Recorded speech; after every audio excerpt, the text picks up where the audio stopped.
Ces notes, il les égrène depuis de nombreuses années.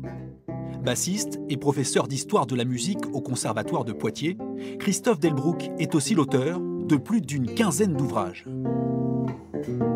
Je sais quel type de plaisir ça procure, le fait de jouer avec d'autres gens, d'apprendre, de maîtriser la pulsation, la mélodie, tout ça. Je ne sais pas si c'est un lien avec les livres, la manière... Je ne sais pas si ça m'apprend des choses sur la musique en général. Spécialiste français de Frank Zappa, Christophe Delbrück vient de publier un 3e volume sur le rock anglais de 1968 à 1972.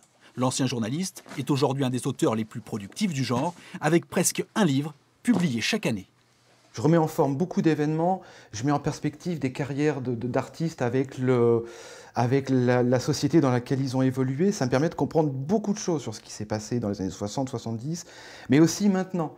Comment un artiste doit se comporter, quelle est la part de hasard dans une carrière, ce genre de choses. Sur le sujet, les ouvrages se multiplient et les ventes ne faiblissent pas.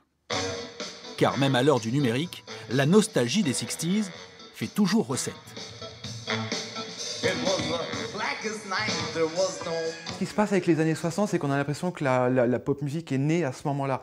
Donc il y a un pouvoir de fascination, l'éclosion des Beatles, des Rolling Stones, tout ça, c'est totalement emblématique parce que ça a changé profondément la société.